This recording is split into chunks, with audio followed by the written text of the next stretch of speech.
Hello everyone, कैसे हैं आप लोग। आज की क्लास में हम लोग पढ़ने वाले हैं सीबीएसई क्लास 10 इंग्लिश का फर्स्ट फ्लाइट बुक से चैप्टर नंबर 2, जिसका नाम है Nelson Mandela long walk to freedom. ठीक है, और इसके राइटर हैं नेल्सन रोहिलाला मंडेला। ठीक है, नेल्सन मंडेला का ही फुल नाम हो गया नेल्सन रोहिलाला मंडेला। ठीक है, चलिए सबसे पहले बिफोर यू रीड, तो अपार्टाइड ये वर्ड हमें समझना होगा। अपार्टाइड का मतलब क्या होता है, क्योंकि इसका जिक्र स्टोरी में बहुत बार होगा। तो apartheid is a political system that separates people according to their race. ठीक है, एक ऐसा पॉलिटिकल सिस्टम है जिसमें लोगों को अलग अलग किया जाता है अकॉर्डिंग टू देयर रेस। ठीक है, मतलब अकॉर्डिंग टू देयर कलर या फिर जाति के आधार पर अलग अलग किया जाए। कैन यू से which of these 3 countries named below had such a political system until very recently. तो इस तीनों में से कौन सा कंट्री में ये सिस्टम था अपार्टाइड, बहुत हाल फिलहाल में तक ही। तो इसका आंसर होगा साउथ अफ्रीका। ठीक है, साउथ अफ्रीका में गोरों कालों में भेद किया जाता था और इस रेशियल डिस्क्रिमिनेशन को ही अपार्टाइड बोलते हैं। ठीक है, have you heard of Nelson Mandela, क्या आपने सुना है नेल्सन मंडेला के बारे में। Mandela and his African National Congress spent a lifetime fighting against apartheid. ठीक है, नेल्सन मंडेला और उनके जो पार्टी थी अफ्रीकन नेशनल कांग्रेस, उन्होंने अपना पूरा जीवन फाइट किया है इस अपार्टाइड के खिलाफ। ठीक है, अपार्टाइड मतलब racial discrimination. Mandela had to spend 30 years in prison, 30 साल उन्होंने जेल में व्यक्त किया। Finally democratic elections were held in South Africa in 1994। ठीक है, डेमोक्रेटिक इलेक्शन मतलब लोगों ने वोटिंग करके लीडर को चुनना स्टार्ट किया 1994 में, और जैसे ही डेमोक्रेसी आ गया साउथ अफ्रीका में तभी ये अपार्टाइड जो है वो हट गया। And Mandela became the first black president of the new nation. ठीक है, पहले काले प्रेसिडेंट थे साउथ अफ्रीका के। तो ये आपको डेट याद रखना है 1994। नेल्सन मंडेला का नाम तो आपको याद ही है, उनका पार्टी का नाम याद रखना है अफ्रीकन नेशनल कांग्रेस। 30 ईयर्स उन्होंने प्रिजन में स्पेंड किया, वो याद रखना है। और 1994 में डेमोक्रेटिक इलेक्शन हुआ, ये आपको याद रखना है। तो नीचे ये जो बॉक्स में एक BBC का न्यूज़ से एक छोटा सा पार्ट छपा हुआ है, उसको हम लोग पढ़ेंगे। तो उससे पहले ये पढ़ लेते हैं। In this extract from his autobiography Long walk to Freedom. तो आज का जो ये स्टोरी है एक छोटा सा पार्ट है उनके ऑटोबायोग्राफी का। ऑटोबायोग्राफी का नाम है लॉन्ग वॉक टू फ्रीडम, एक बुक है। ठीक है, उस बुक का एक छोटा सा पार्ट इस स्टोरी में डिस्कस किया गया है। और इस बुक के राइटर तो आपको पता ही है नेल्सन मंडेला ही होंगे। तो और ऑटोबायोग्राफी का मतलब आपको पता ही होगा। ऑटोबायोग्राफी का मतलब होता है ऑटो मतलब सेल्फ, बायो मतलब लाइफ, और ग्राफी मतलब राइट, मतलब अपने लाइफ के बारे में लिखना, और ऑटो मतलब सेल्फ, खुद से लिखना। ठीक है, उसको बोलते हैं ऑटोबायोग्राफी। तो चलिए देखते हैं इस बॉक्स में क्या छपा हुआ है उनके बारे में। BBC ने छपा हुआ है ये। तो हेडिंग है Mandela becomes South Africa's first black president. ठीक है, समझ में आ गया होगा। Nelson Mandela has become South Africa's first black president after more than 3 centuries of white rule. तो अब ये देखिए कितना लंबा समय है, 300 साल गोरे लोगों ने राज किया। अब उसके बाद पहले काले प्रेसिडेंट बने थे नेल्सन मंडेला साउथ अफ्रीका के, वो भी कब 1994 में। ठीक है, mister Mandela's African National Congress party won 252 of the 400 seats in the first democratic elections of south Africa's history. तो 400 सीट में से 252 सीट्स उनकी पार्टी ने जीता था इस इलेक्शन में। ठीक है, और द इनॉग्रेशन सेरेमनी, और उस दिन जो वो शपथ लेने वाले थे 10 मई 1994 को, वो क्या करने वाले थे, इनॉग्रेशन सेरेमनी था उस दिन, मतलब वो उस दिन ओथ टेकिंग था उनका। Took place in the union buildings amphi theatre. ठीक है, यूनियन बिल्डिंग्स में ये इनॉग्रेशन सेरेमनी हेल्ड किया गया था। यूनियन बिल्डिंग्स क्या होता है, जैसे इंडिया में पार्लियामेंट हो गया, जितने भी सरकारी जो अफसर लोग हैं वहीं पे बैठते हैं, MP लोग वहाँ पे बैठते हैं, वैसे ही वहाँ पे भी साउथ अफ्रीका में क्या है, यूनियन बिल्डिंग्स है। तो वहाँ पे जो एम्पी थिएटर था, एम्पी थिएटर क्या होता है, नीचे यहाँ पे मीनिंग दिया गया था, एक सर्कुलर बिल्डिंग होता है, आप पिक्चर में देख लीजिए, इसको बोलते हैं एम्पी थिएटर। ठीक है, इन प्रेटोरिया टुडे, प्रेटोरिया पता है आपको साउथ अफ्रीका का कैपिटल है। तो वहाँ पे इनॉग्रेशन सेरेमनी हेल्ड किया गया था। तो आपको ये प्लेस याद रखना है। ठीक है, कहाँ पे इनॉग्रेशन सेरेमनी हुआ था, Union buildings amphi theatre in Pretoria. कब हुआ था, 10 मई 1994। चलिए, attended by politicians and dignitaries from more than 140 countries around the world. तो उस इनॉग्रेशन सेरेमनी में कई सारे पॉलिटिशियंस आए थे और डिग्निटरीज, जाने माने लोग आए थे, फ्रॉम मोर देन 140 कंट्रीज। ठीक है, पूरे वर्ल्ड के 140 कंट्रीज़ में से सब पॉलिटिशियंस और डिग्निटरीज आए थे। Never never again will this beautiful land experience the oppression of one by another, said Nelson Mandela in his address. तो मंडेला जी बोलते हैं कि इस ब्यूटीफुल लैंड पे अब ऐसा कभी नहीं होगा कि एक जन ऑपरेशन का मतलब होता है आपका किसी के ऊपर अत्याचार करना। अब कोई किसी के ऊपर अत्याचार नहीं करेगा इस ब्यूटीफुल लैंड पे। ब्यूटीफुल लैंड यहाँ पे कौन सा है? साउथ अफ्रीकाज लैंड, ठीक है। उसके बाद कुछ डॉट है। फिर jubilant scenes on the streets of Pretoria followed the ceremony with blacks whites and colours celebrating together. Jubilant मतलब हैप्पीली, मतलब खुशी वाला सीन जो देखने को मिला हमें प्रिटोरिया के स्ट्रीट्स पर।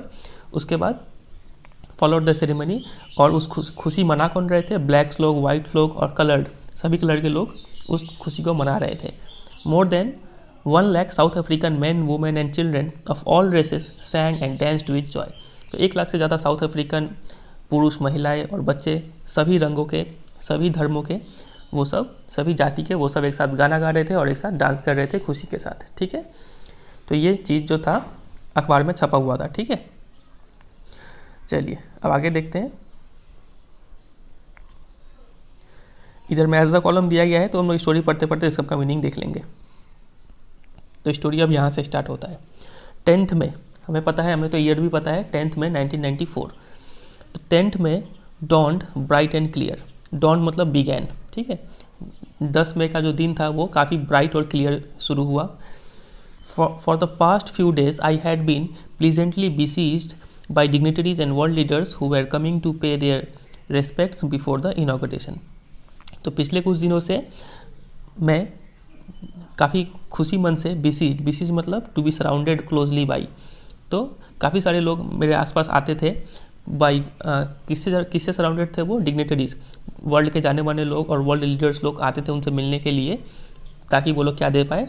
रेस्पेक्ट दे पाए, to pay their respect before the inauguration. क्योंकि ये छोटा मोटा बात नहीं था, काफ़ी बड़ा बात था कि साउथ अफ्रीका में पहली बार 300 साल में एक ब्लैक प्रेसिडेंट होने वाले थे, ठीक है।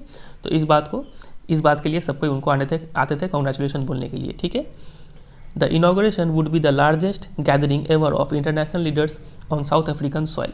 और ये जो इनॉग्रेशन सेरेमनी था, ठीक है, ओथ टेकिंग सेरेमनी था, ये लार्जेस्ट गैदरिंग था ऑफ इंटरनेशनल लीडर। ऐसा कभी नहीं हुआ था कि विश्व के इतने बड़े बड़े लोग और इतने बड़े लार्ज अमाउंट में सब लोग आए थे, लार्ज नंबर्स में वो लोग आए थे। ऐसा पहली बार हो रहा था साउथ अफ्रीकन सॉइल पे, ठीक है।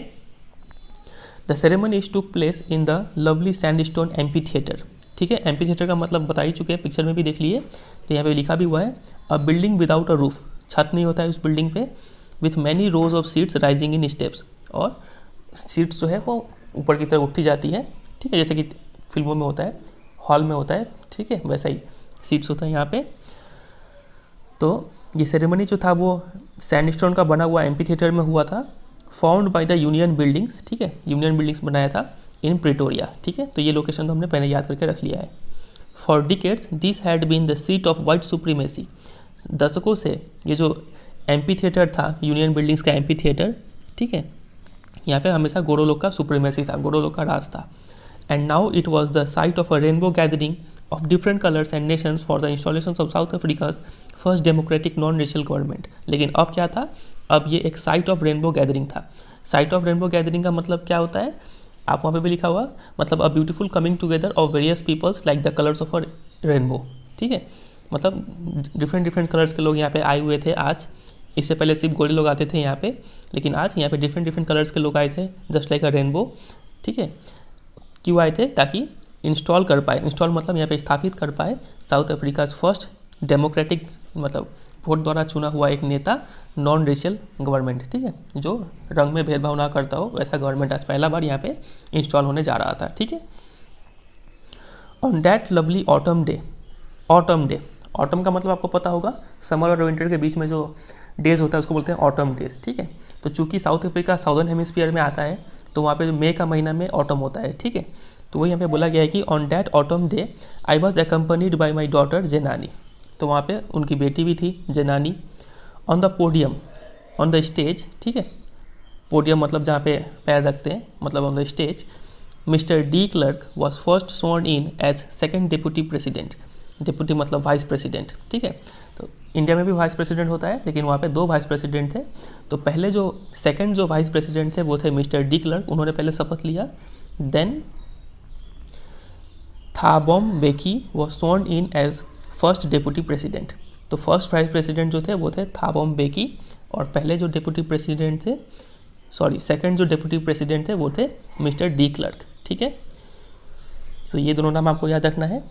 When it was my turn, अब आया नेल्सन मंडेला का टर्न, ठीक है, अब वो जाएंगे शपथ लेने। तो उन्होंने प्लेज किया, शपथ लिया, टू ओबे, वो पालन करेंगे, एंड अपहोल्ड, रक्षा करेंगे, द कॉन्स्टिट्यूशन, कॉन्स्टिट्यूशन का, संविधान का रक्षा करेंगे, ठीक है, and to devote myself to the wellbeing of the republic, और अपने आप को समर्पित कर देंगे ताकि ये रिपब्लिक, उस पूरे कंट्री का वो देखभाल कर पाए, एंड इट्स पीपल, उनके लोगों का भी वो देखभाल कर पाए। To the assembled guests and the watching world I said, जितने भी मेहमान आए हुए थे और जितने भी वर्ल्ड के लोग जब उन्हें देख रहे थे टीवी पे, उन्होंने क्या बोला, तो ये रहा उनका स्पीच, ठीक है। चलिए अब उनका स्पीच पढ़ते हैं। Today all of us do by our presence here confer glory and hope to newborn liberty. तो वो बोलते हैं आज ऑल ऑफ अस डू, हम सभी लोग यहाँ पे उपस्थित होके कन्फर, कन्फर का मतलब होता है गिव, ये देते हैं, क्या देते हैं, glory and hope to our newborn liberty. आज हम लोग ग्लोरी एंड होप, ग्लोरी का मतलब होता है सम्मान, ठीक है, सम्मान देते हैं और एक उम्मीद देते हैं, ये जो नया नया जो जन्म लिया है आज़ादी, लिबर्टी, उस आज़ादी को आज हम लोग सब यहाँ पे उपस्थित होके ये होप देते हैं और सम्मान देते हैं, ठीक है। Out of the experience of an extraordinary human disaster that lasted too long, तो हमने जो एक्सपीरियंस किया था, एक्स्ट्रा ऑर्डिनरी मतलब ऑर्डिनरी नहीं, एक्स्ट्रा ऑर्डिनरी, काफ़ी बहुत ही बड़ा हमने जो ह्यूमन डिजास्टर एक्सपीरियंस किया था, तो उस एक्सपीरियंस से, ठीक है, वो एक्सपीरियंस जो काफ़ी लंबा लास्ट किया था, मतलब 300 साल वो जो हमें डिस्क्रिमिनेशन झेलना पड़ा, उस 300 साल का ये एक्सपीरियंस से must be born a society, उस एक्सपीरियंस का वजह से अब एक सोसाइटी जन्म लिया है, of which all humanity will be proud, ऐसा सोसाइटी जन्म लिया है जिस सोसाइटी पे पूरे मानवता जो समाज है उनको गर्व होगा, ठीक है। We who were outlaws not so long ago, हम लोग मतलब साउथ अफ्रीकन लोग, वो लोग क्या थे, outlaws not so long ago, outlaws मतलब इलीगल, या इसका मीनिंग भी दिया गया है, वी हु वर आउटलॉज का मतलब because of its policy of apartheid, मतलब colour discrimination, many countries had earlier broken off diplomatic relations with South Africa, ठीक है। तो साउथ अफ्रीका में इतना जो कलर डिस्क्रिमिनेशन होता था, इस वजह से काफ़ी सारे इंटरनेशनल कंट्रीज जो थी उन्होंने अपना रिलेशन, ट्रेड का रिलेशन हो गया, कोई भी रिलेशन हो गया, वो सब तोड़ चुकी थी। तो यहाँ पे नेल्सन मंडेला बोल रहे हैं कि हम लोग जो कुछ दिन पहले ही तक हमें कोई पूछता नहीं था, हम लोग आउटलॉज थे, ठीक है, इलीगल माने जाते थे, have today been given the rare privilege to be host to the nations of the world on our own soil. हमें आज ये मौका मिला है, काफ़ी रेयर मौका मिला है कि आज हम लोग होस्ट मतलब मेज़बानी कर रहे हैं वर्ल्ड के उन सब नेशंस का ऑन आवर सॉइल, अपनी मिट्टी पे, ठीक है। आज सभी वर्ल्ड के नेशंस हमारे धरती पे आए हुए हैं, हमारे कंट्री में आए हुए हैं, ये एक काफ़ी प्रिविलेज है हमारे लिए, ठीक है। We thank all of our distinguished international guests for having come to take possession with the people of our country of what is after all a common victory for justice, for peace and for human dignity।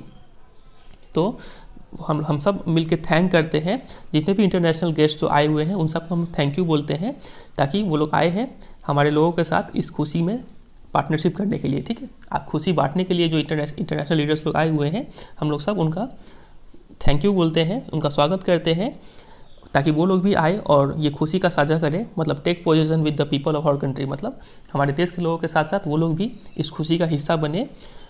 तो ये जो victory मिला है, उस victory का खुशी आप लोग भी शेयर करने आए, उसके लिए थैंक यू, ठीक है। We have at last achieved our political emancipation, emancipation का मतलब होता है फ्रीडम। तो हमने अंत में अपना फ्रीडम हासिल कर लिया।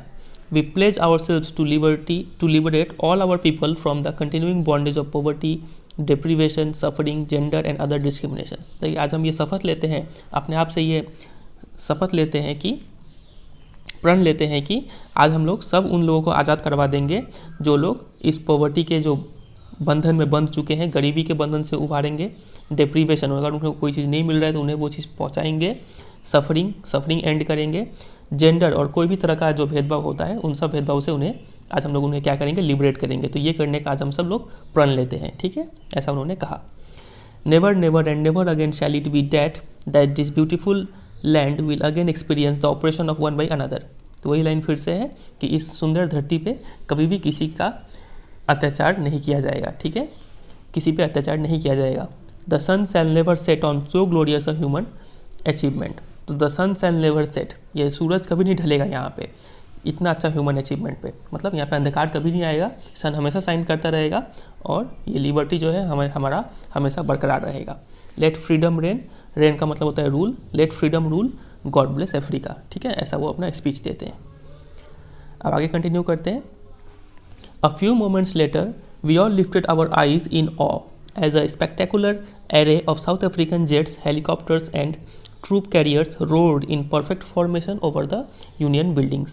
तो कुछ ही क्षणों बाद हम सभी ने अपने आँख को आसमान की तरफ देखा अपनी आँखों से और देखा इन ऑ का मतलब इन अमेजमेंट, ठीक है, तो इन एडमिरेशन, तो सबको एडमायर करते हुए आसमान की ओर देख रहे हुए हैं और देखते हैं क्या उन्हें देखने को मिला। वो लोग देखे कि स्पेक्टेकुलर अरे, ठीक है, काफ़ी अच्छा अरेंजमेंट था। स्पेक्टेकुलर अरे का यहाँ पे मीनिंग दिया गया है एन इम्प्रेसिव डिस्प्ले, तो काफ़ी अच्छा एक डिस्प्ले देखने को मिल रहा था ऑफ साउथ अफ्रीकन जेट्स, ठीक है, साउथ अफ्रीकन जेट्स जो थी, हेलीकॉप्टर्स थी और ट्रूप कैरियर्स, सोल्जर को कैरी करने वाली जो जेट थी, वो सब आसमान में अपना कर्तव्य दिखा रहे थे, ठीक है, जैसा हमारे यहाँ पे भी होता है रिपब्लिक डे में, इंडिपेंडेंस डे में, वैसे यहाँ पे भी हो रहा था।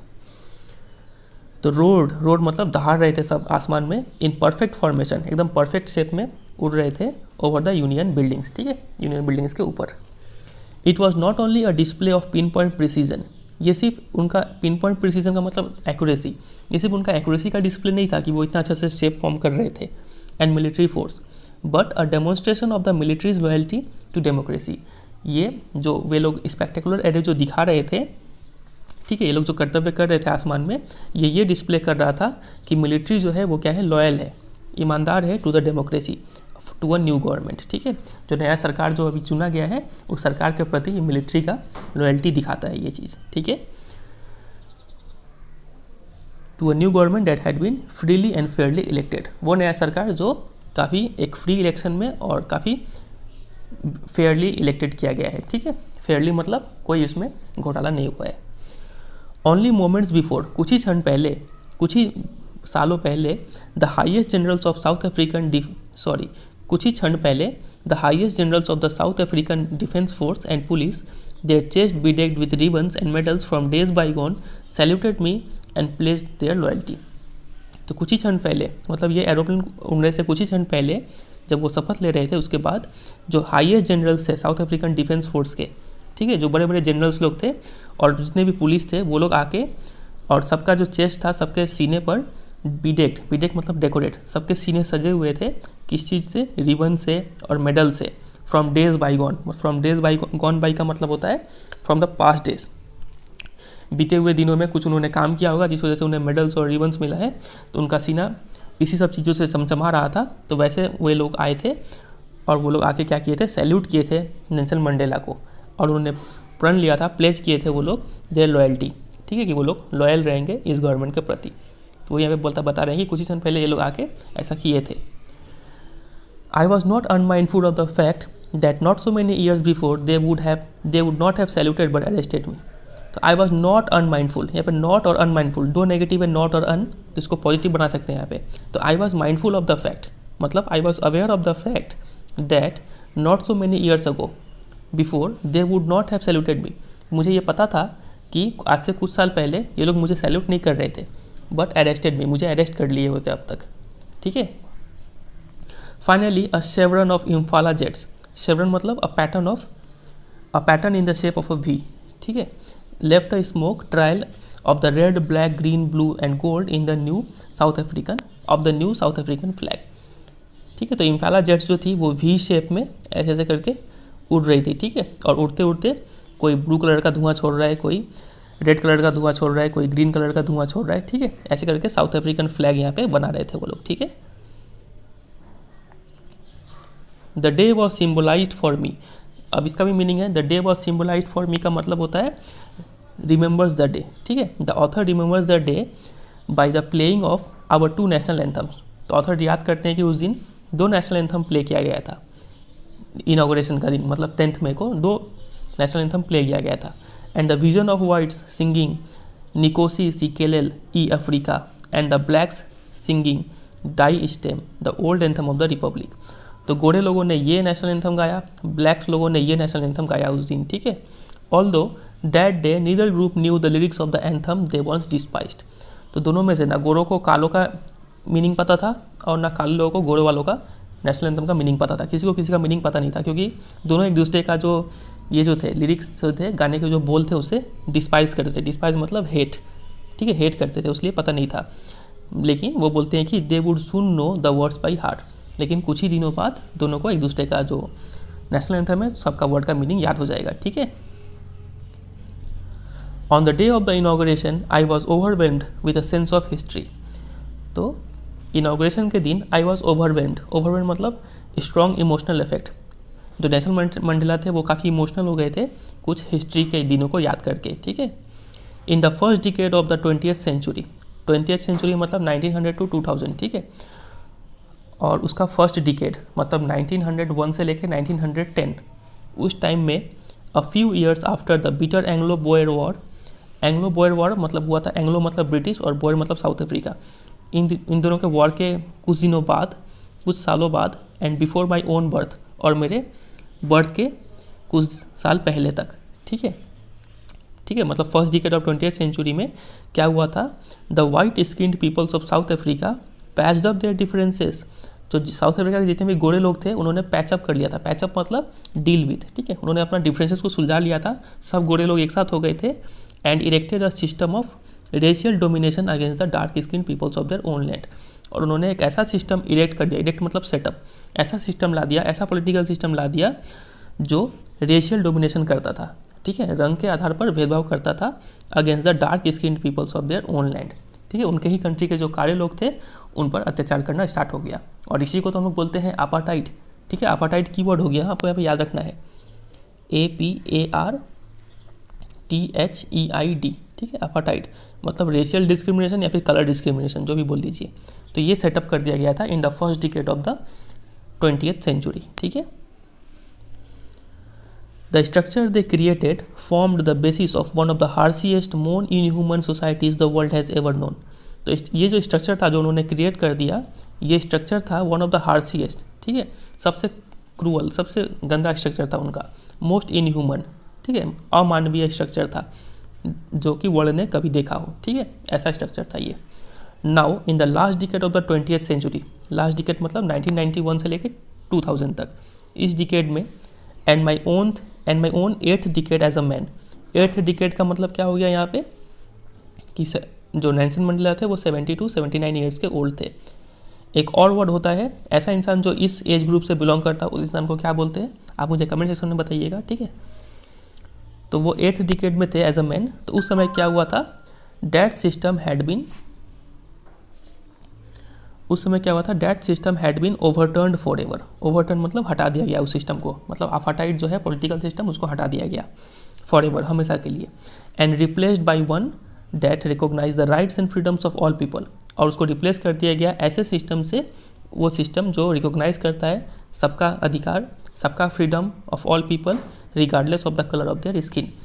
फर्क नहीं पड़ता है कि आपका कलर कैसा है, सबको बराबर अधिकार और सबको बराबर फ्रीडम मिलेगा, वैसे सिस्टम से रिप्लेस कर दिया गया। ठीक है, और ये हुआ कब था, in the last decade of the 20th century. Exactly अगर बात किया जाए तो 1994 में ये हुआ था। ठीक है, जब ये इनॉग्रेशन सेरेमनी हो रहा है। ठीक है, आज से वो सिस्टम हट गया। ठीक है, चलिए आगे कंटिन्यू करते हैं।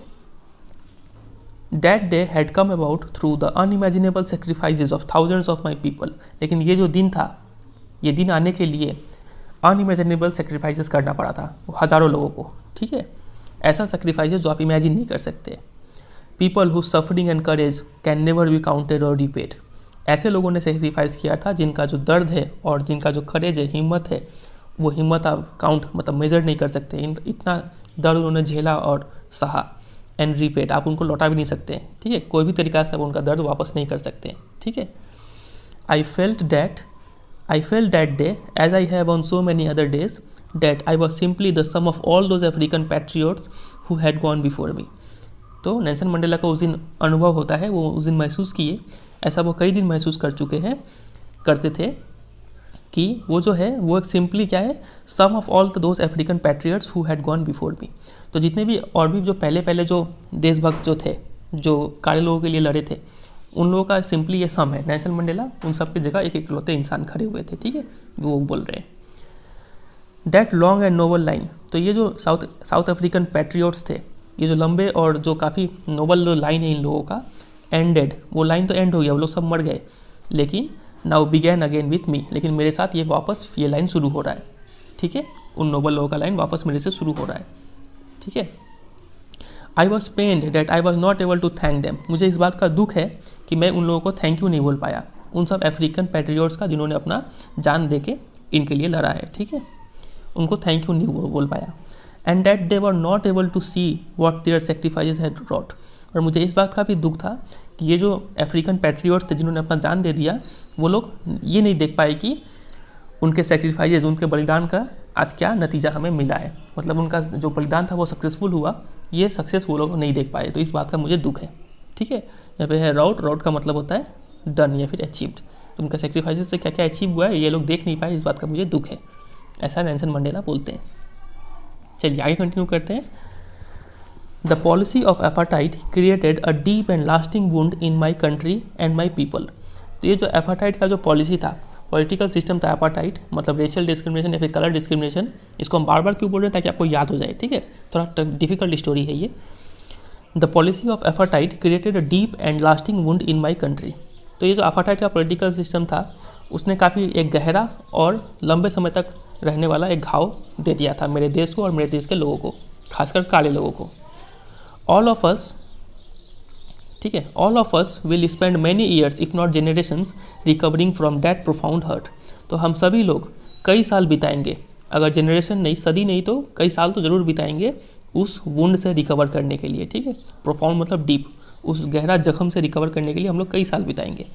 But the decades of operation and brutality had another unintended effect, लेकिन ये जो था, ये जो अत्याचार हम पे हुआ, क्रूर अत्याचार जो हम पे हुआ सदियों तक, दशकों तक, ये अत्याचार का एक अनइंटेंडेड इफेक्ट, अनइंटेंडेड मतलब जो चाहा ना गया हो, ठीक है, वैसा इफेक्ट भी हुआ। वो इफेक्ट क्या था? And that was that it produce the Oliver Tambos, the Walter Sisulus, the chief Luthulis, पता नहीं सही प्रोनाउंस कर रहे हैं कि नहीं, the Yusuf Dadoos, the Bram Fischers, Bram Fischers, the Robert Sobukwes of our time, ठीक है। चलिए प्रोनाउंसिएशन में कुछ गलती होगा तो उसके लिए सॉरी, ठीक है। तो जो भी है वो बोल रहे हैं कि उसका अनइंटेंडेड इफेक्ट ये था कि उस अत्याचार का वजह से ऐसे महान महान लोग पैदा हुए थे। अब यहाँ पे आप एक बात गौर कीजिएगा कि हम लोग कभी भी प्रॉपर नाउन से पहले, प्रॉपर नाउन मतलब किसी चीज़ का नाम, किसी चीज़ का नाम से पहले हम लोग डेफिनेट आर्टिकल द नहीं लगाते हैं, ठीक है। लेकिन अगर हमें ऐसे बोलना हो जैसे कि द गुप्ताज, ठीक है, ऐसे बोल रहे हैं, या फिर द सचिन तेंदुलकर्स, अगर हम बोल रहे हैं, या फिर द विराट कोहलीज अगर हम बोल रहे हैं, तो इसका मतलब ये है कि हम लोग सिर्फ विराट कोहली को नहीं बोल रहे, हम लोग बोल रहे हैं कि विराट कोहली जैसे जितने भी प्लेयर हैं उनको बोल रहे हैं, ठीक है। द विराट कोहलीज ऐसे बोल रहे हैं तो इसका मतलब है विराट कोहली जैसे प्लेयर्स। तो वैसे यहाँ पे बोला गया है कि द ओलिवर थैम्बोस, ठीक है, अगर यहाँ पे द लगाए तो लास्ट में एस जरूर लगा होगा। द वाल्टर सिसुलुस, ठीक है, एस यहाँ पे लगाए, सब में लास्ट में एस लगाए, तो ऐसे आप यूज़ कर सकते हैं डिफरेंट आर्टिकल को, ठीक है। तो इन जैसे महान महान लोग पैदा हो गए उस ब्रूटैलिटी का वजह से, ऑपरेशन का वजह से, ठीक है। Man of such extraordinary courage, तो इनके पास काफ़ी ज़्यादा करेज था, विजडम बुद्धि थी, एंड जेनरोसिटी, ठीक है, और काफ़ी ज़्यादा उदार थे वो लोग, ठीक है, दानी टाइप के थे। That their like may never be known again, इतने महान थे ये लोग कि इनके जैसे लोग शायद अब तो हमें वापस ना देखने को मिले, ठीक है। Perhaps it requires such depths of operation to create such heights of character, तो ये काफ़ी अच्छा लाइन है उनका, ये फेमस लाइन है ये नेल्सन मंडेला का। वो बोलते हैं कि अगर हम किसी इंसान को इतना ऑपरेशन करना पड़ेगा, इतना उत्पीड़न करना पड़ेगा, किसी इंसान पर बहुत ज़्यादा अत्याचार करना पड़ेगा, तभी इस टाइप के कैरेक्टर वाले लोग सामने निखर के आते हैं। एक कहावत है ना कि बुरे वक्त में कुछ लोग बिखर जाते हैं, कुछ लोग निखर जाते हैं। तो आपको अपना अगर असली टैलेंट अगर आपको पहचानना है अपने आप के अंदर, तो आपको पूरे वक्त से होकर गुजरना होगा, ठीक है, क्योंकि जितना आप पे प्रेशर पड़ेगा उतना आप निखरेंगे, ठीक है। तो वही यहाँ पे बोला गया है कि इतना ऑपरेशन, इतना गहराई से अगर किसी पर अत्याचार किया जाए तो ही इस टाइप के कैरेक्टर वाले लोग पैदा होते हैं, ठीक है। My country is rich in the minerals and James date lie beneath it's soil, तो बोलते हैं कि मेरा जो देश है, साउथ अफ्रीका जो कंट्री है, कि मिनरल्स और जेम्स में काफ़ी ज़्यादा रिच है, काफ़ी ज़्यादा अमाउंट में पाए जाते हैं मिट्टी के नीचे। But I have always known that it's greatest wealth is its people, लेकिन नेल्सन मंडेला का कहना है कि मेरा मानना है कि वर्ल्ड का जो सबसे बड़ा जो धन है, संपत्ति है, वो है उनके यहाँ के लोग, ठीक है, इनके जैसे लोग, ये लोग असली संपत्ति है देश के। Is its people finer and truer than the purest diamonds, तो प्योर जो डायमंड होता है ना, हीरा जो होता है, उससे भी प्योर है ये लोग और उससे भी सच्चे हैं ये लोग, ठीक है। तो ये लोग देश के असली वेल्थ है, ऐसा नेल्सन मंडेला बोलते हैं अपने स्पीच में। It is from these comrades in the struggle, comrades का मतलब होता है साथी, ठीक है, ऐसे ही साथी लोग जो थे स्ट्रगल, मेरे स्ट्रगल में, इस रेशियल डिस्क्रिमिनेशन को हटाने में, ऐसे साथी की वजह से ही that I learn the meaning of courage, मुझे करेज वर्ड का मीनिंग क्या होता है असली मायने में समझ में आया, ठीक है। Time and again I have seen man and women risk and give their lives for an idea, मैंने कई बार ऐसा देखा है कि पुरुष हो या फिर महिलाएं हो, उन्होंने अपने जीवन को दान दे दिया है किसी एक कॉज के खिलाफ लड़ते हुए, ठीक है, कॉज के लिए लड़ते हुए। I have seen man stand up to attacks and torture without breaking, मैंने देखा है कई ऐसे पुरुषों को जो वो लोग अटैक्स और टॉर्चर को झेल जाते हैं विदाउट ब्रेकिंग, बिना टूटे हुए, बिना घबराए, ठीक है, बिना सरेंडर किए हुए वो लोग कोई भी अटैक्स को झेल जाते हैं। Showing a strength and resilience that defies the imagination, ऐसा वो स्ट्रेंथ दिखाते हैं और ऐसा रिजिलियंस दिखाते हैं। रेजिलियंस का मतलब होता है लड़ने की क्षमता, ठीक है, तो ऐसा वो लड़ने की क्षमता दिखाते हैं कि आप इमेजिन नहीं कर सकते हैं, ऐसा चीज़ वो बर्दाश्त कर जाते हैं। I learned that courage was not the absence of fear but the Triumph over it, तो बोलते हैं कि मुझे समझ में आया कि करेज का मतलब सिर्फ एब्सेंस ऑफ फियर नहीं होता है, आपके अंदर डर नहीं है इसका मतलब ये नहीं कि आप करेजियस है, बल्कि ट्रायम्फ ओवर इट, अगर आप डर के ऊपर जीत पा लेते हैं, ठीक है, तब बोला जाएगा कि आपके अंदर क्या है, करेज है। The brave man is not he who does not feel afraid but he who conquers that fear, तो एक बहादुर व्यक्ति वो नहीं होता है जो सिर्फ डर ना फील करे, एक बहादुर व्यक्ति वो होता है जो उस डर के ऊपर काबू पा ले, ठीक है, उस डर के ऊपर जीत पा ले, उसको बोलते हैं ब्रेव मैन, ठीक है। No one is born hating another person because of the colour of his skin और हिज बैकग्राउंड और हिज रिलीजन, तो कोई भी इंसान अपने दिल में नफरत लेकर पैदा नहीं होता है, ये पैराग्राफ काफ़ी अच्छा है, ठीक है, इसको ध्यान से सुनिएगा। बोल रहे हैं कि कोई भी इंसान जब पैदा होता है तो उसके दिल में किसी के लिए नफरत नहीं होता है, कोई एक खास कलर के लिए नफरत नहीं होता है, उसके बैकग्राउंड को लेकर नफरत नहीं होता है कि वो किस जाति से है, किस रिलीजन से है, इसके लिए भी नफरत नहीं होता है। The people must learn to hate, उन्हें सिखाया जाता है कि नफरत कैसे किया जाता है। And if they can be learn to hate, और अगर आप उन्हें नफरत करना सिखा सकते हैं, they can be taught to love, तब आप उन्हें प्यार करना भी सिखा सकते हैं, वो लोग प्यार करना भी सीख सकते हैं, क्योंकि जब आदमी पैदा होता है तो वो तो न्यूट्रल पैदा होता है, ठीक है, लेकिन नफरत करना सीख जाता है वो, तो प्यार करना भी ज़रूर सीख जाएगा। For love comes more naturally to the human heart than its opposite, ठीक है, और प्यार करना सिखाना तो और भी आसान है, क्योंकि प्यार जो है वो काफ़ी ज़्यादा नेचुरली आता है किसी भी इंसान के दिल में, देन द अपोजिट मतलब हेट के तुलना में प्यार जल्दी हो जाता है, ठीक है। इवन इन द ग्रीमियस्ट टाइम्स, ग्रीमियस्ट मतलब सैडेस्ट, सबसे दुख भरा समय में भी, जब हम प्रिजन में थे, आपको पता है वो कितने साल थे जेल में, 30 ईयर्स हमने देखा था स्टार्टिंग में, ठीक है, वो जो 30 साल थे प्रिजन में, when my comrades and I were push to our limits, जब मेरे साथी और मुझे पुश टू आवर लिमिट्स मतलब इतना मारा जाता था, इतना टॉर्चर किया जाता था कि पुश टू आवर लिमिट्स, अब बर्दाश्त के बाहर जा रहा था वो, ठीक है, इस हद तक हम लोगों ने पेन झेला। तो उस समय में भी I would see a glimmer of humanity in one of the guards, मुझे दिखा था एक इंसानियत का हल्का सा झलक दिखा था in one of the guards, एक गार्ड के अंदर, ठीक है, perhaps just for a second, भले एक सेकंड के लिए दिखाओ उसमें इंसानियत, but it was enough to reassure me and keep me going, लेकिन वो हल्का सा इंसानियत का झलक ही काफ़ी था मेरे को रीअश्योर करने में, मेरे को संतावना देने में कि हमारा जीत होगा, एंड कीप मी गोइंग, और मुझे लड़ने में मदद किया वो, इतना सा ह्यूमैनिटी का इतना ताकत है, ठीक है। Man's goodness is a flame that can be hidden but never extinguished, तो इंसान का जो अच्छाई है वो एक लव की तरह है, एक आग की तरह है, फ्लेम की तरह है, जिसे छिपा तो सकते हैं लेकिन कभी बुझा नहीं सकते, ठीक है। In life every man has twin obligations, तो किसी भी इंसान के जीवन में हमेशा दो ऑब्लिगेशन मतलब दो ड्यूटी होता है, ठीक है, दो काम होता है किसी भी इंसान के लाइफ में, वो दो काम क्या होता है, ऑब्लिगेशन टू हिज फैमिली, एक काम टू हिज पेरेंट्स और to his wife and children, एक ऑब्लिगेशन एक ड्यूटी तो होता है फैमिली की तरफ, पेरेंट्स की तरफ, पत्नी की तरफ, बच्चों की तरफ, एंड दूसरी ऑब्लिगेशन ये होता है he has an obligation to his people, उसके समुदाय के लोगों के प्रति भी एक ड्यूटी होता है, उसके कम्युनिटी के प्रति भी एक ड्यूटी होता है, उसकी कंट्री के प्रति भी एक ड्यूटी होता है, ठीक है। तो समझ में आ गया दो ड्यूटी कौन सा होता है, एक फैमिली की तरफ और एक बाकी लोगों की तरफ, अपने कंट्री की तरफ, ठीक है।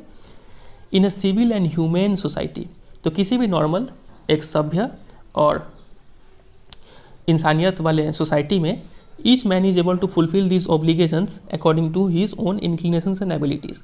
तो हर एक इंसान ये दोनों ही ड्यूटी काफ़ी अच्छे से निभा सकता है, अपने इंक्लिनेशन, अपने इच्छा के हिसाब से, और अपने एबिलिटी मतलब ताकत के हिसाब से वो दोनों ही ड्यूटी परफॉर्म कर सकता है, जैसा कि नॉर्मली हम इंडिया में भी करते हैं ऐसा, ठीक है, कोई इसमें रुकावट नहीं है। But in a country like South Africa, लेकिन साउथ अफ्रीका जैसे कंट्री में it was almost impossible for a man of my birth and colour to fulfil both of those obligations. ये एक इम्पॉसिबल जैसा चीज़ था कि एक इंसान जो मेरे जैसा कम्युनिटी में पैदा हुआ हो और मेरे कलर का हो, वो इंसान इन दोनों ड्यूटी को एक साथ परफॉर्म नहीं कर सकता है साउथ अफ्रीका जैसे कंट्री में, ठीक है। क्यों, ऐसा क्या होता है? In South Africa a man of colour who attempted to live as a human being was punished and isolated. तो साउथ अफ्रीका में एक मैन ऑफ कलर मतलब ब्लैक मैन, एक काला इंसान अगर अटेम्प्ट करे कि एक ह्यूमन बींग की तरह वो रहे, तो उस इंसान को क्या किया जाएगा? पनिश किया जाएगा, और आइसोलेट मतलब अलग कर दिया जाएगा समाज से, ठीक है। In South Africa a man who tried to fulfil his duty to his people was inevitably ripped from his family and his home and was forced to live a life apart। तो South Africa में अगर एक इंसान कोशिश करे कि वो duty to his people मतलब कंट्री के प्रति अगर वो ड्यूटी निभाना चाहे, तो उसको इनएविटेबली मतलब अनअवॉइडेबली उसको फोर्सिबली क्या किया जाएगा? रिप्ड फ्रॉम हिज फैमिली से अलग कर दिया जाएगा, एंड हिज होम घर से अलग कर दिया जाएगा, और उसको मजबूर किया जाएगा एक ज़िंदगी जिए, एक अलग ज़िंदगी जिए, a twilight existence of secrecy and rebellion, ठीक है। ट्विलाइट मतलब सन ढलने का बाद और रात होने से पहले जो अंधेरा का समय होता है, उस समय को बोलते हैं ट्विलाइट, ठीक है। एक अंधकार भरा जीवन जीने को मजबूर कर देते हैं, ऑफ सीक्रेसी सीक्रेट लाइफ, और एक रिविलियन का लाइफ, राजद्रोही का लाइफ जीने में मजबूर कर देते हैं। I did not in the beginning choose to place my people above my family, but in attempting to serve my people, I found that I was prevented from fulfilling my obligations as a son, a brother, a father and a husband। तो शुरुआत में तो मैंने ऐसा नहीं किया कि मैं पहले देश को देखूँ फिर अपने फैमिली को देखूँ, ठीक है। शुरुआत में पहले मेरा जिम्मेदारी फैमिली के प्रति मैंने निभाया, लेकिन but in attempting to serve my people, जैसे ही मैं अपनी कंट्री के लोगों को मतलब काले लोगों को हेल्प करना चाहा, मैं पाया कि I found that I was prevented from fulfilling my obligations as a son. तो अगर मैं कंट्री के लोगों को हेल्प करने जाता हूँ तो मेरा फैमिली, मेरा बेटा, मेरा भाई, ठीक है, मेरे पिताजी, मेरे हस्बैंड और वाइफ जो भी है, उनके प्रति जो ड्यूटी है वो नहीं निभा पाते हैं। मतलब दोनों में से एक चूज़ करना होगा, क्या तो फैमिली चूज़ करो, नहीं तो आप कंट्री को चूज़ करो, ठीक है। ऐसा सिचुएशन था वहाँ पे। चलिए आगे कंटिन्यू करते हैं। उम्मीद करते हैं आप थक गए होंगे ना। चलिए फिर भी थोड़ा ही सा बचा है, ख़त्म कर डालते हैं। I was not born with hunger to be free. तो ये जो फ्री आज़ाद होने का जो भूख है मेरे अंदर, जब हम पैदा हुए थे तब नहीं था मेरे अंदर, ठीक है। आई वॉज बॉर्न फ्री, जब मैं पैदा हुआ था तो मुझे लग रहा था कि मैं फ्री हूँ, फ्री इन एवरी वे, हर तरीके से फ्री हूँ, दैट आई कुड नो, जैसे मुझे पता था। जिस हिसाब से सोच सकते हैं उस हिसाब से हम फ्री थे। Free to run in the fields near my mother's hut, ठीक है, अपने माँ की कुटिया के बगल में जो मैदान थे उसमें हम दौड़ सकते थे, ये फ्रीडम था। Free to swim in clear stream, ठीक है, साफ नदी में तैरने का फ्रीडम था। That ran through my village, जो हमारे गांव से होकर गुजरता था।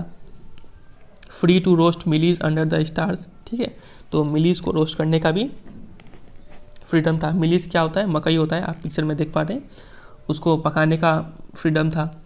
And ride the broad back of slow moving bulls, ठीक है, बैलों को चराने का फ्रीडम था।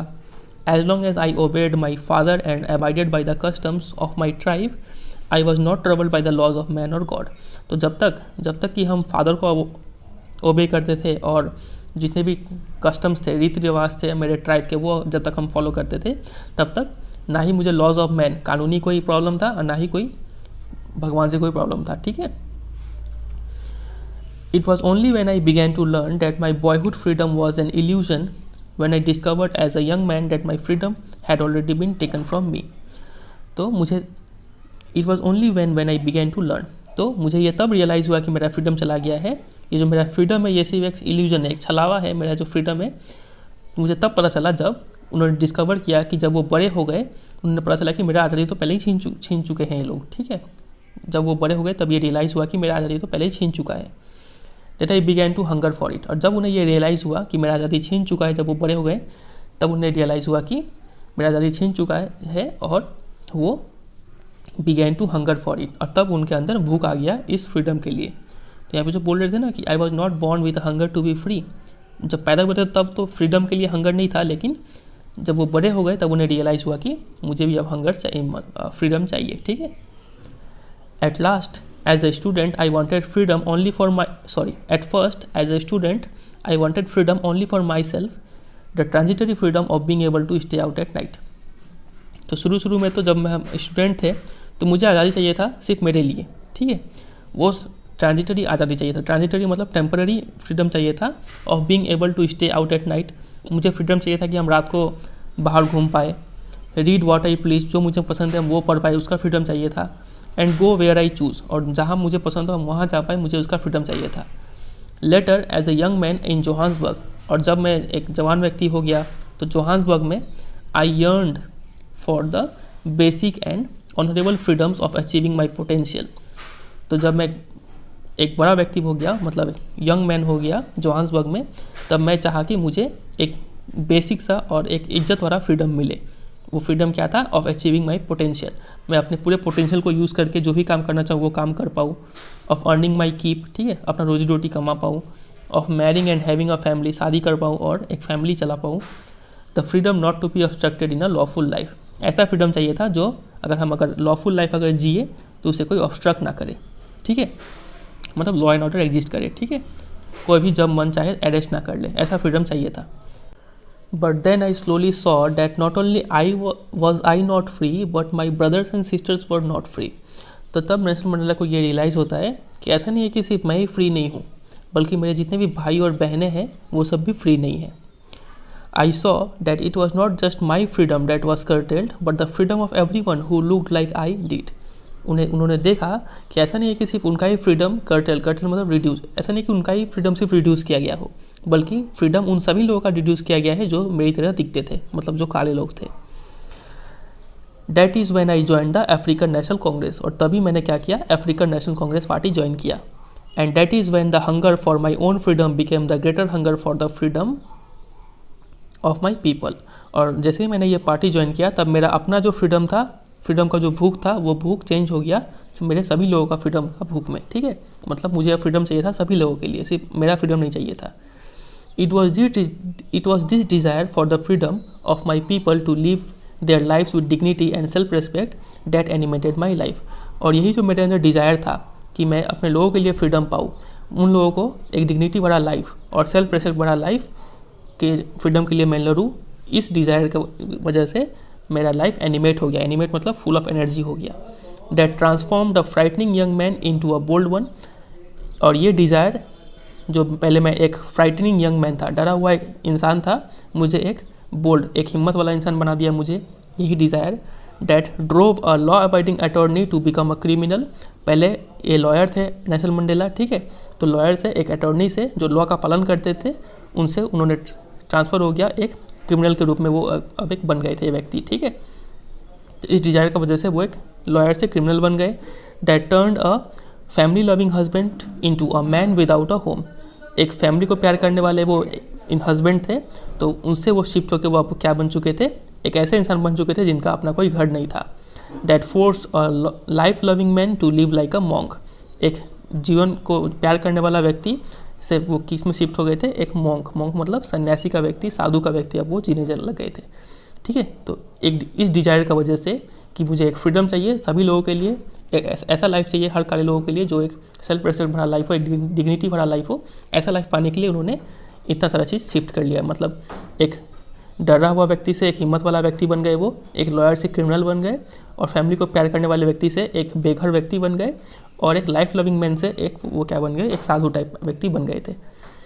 आई am no more virtuous or self sacrificing in the next man. लेकिन मैं किसी भी दूसरे व्यक्ति से ऐसा नहीं है कि मैं ज़्यादा वर्चुअस हूँ, ज़्यादा अच्छा हूँ, या फिर ज़्यादा बलिदान देने वाला हूँ, ऐसा नहीं है। लेकिन but I found that I could not even enjoy the poor and limited freedoms I was allowed when I knew my people were not free.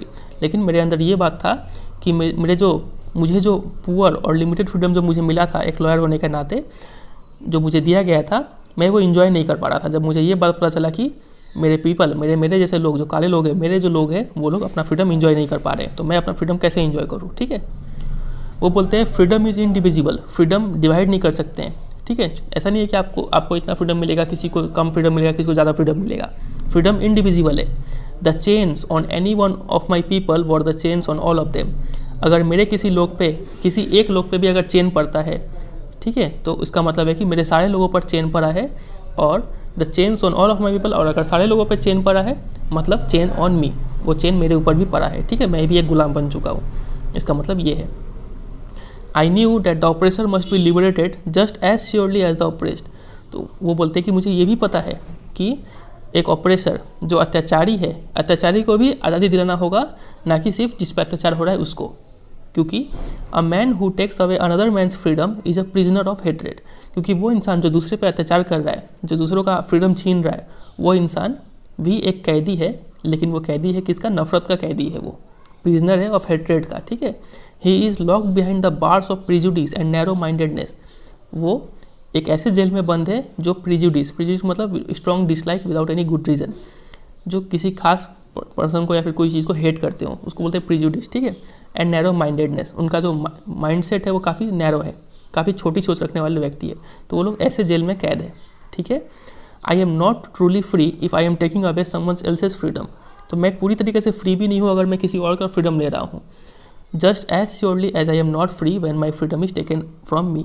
तो अगर कोई व्यक्ति मेरे से फ्रीडम छीनता है तो मैं तो फ्री नहीं हूँ, लेकिन जो व्यक्ति छीन रहा है मेरे से फ्रीडम, वो व्यक्ति भी फ्री नहीं है, क्योंकि वो कैदी है in a prison of hatred, ठीक है, उसका कैदी है वो।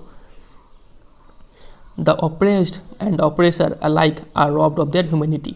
तो जो ऑपरेस्ड है, जो पीड़ित है, और ऑपरेसर जो पीड़ा दे रहा है, ठीक है, दोनों में ही इंसानियत का नाम का कोई चीज़ नहीं है, ठीक है। उससे इंसानियत छीना जा रहा है, और जो इंसानियत छीन रहा है उसमें भी इंसानियत नहीं है, तो दोनों में ही ह्यूमैनिटी का कमी है, ठीक है।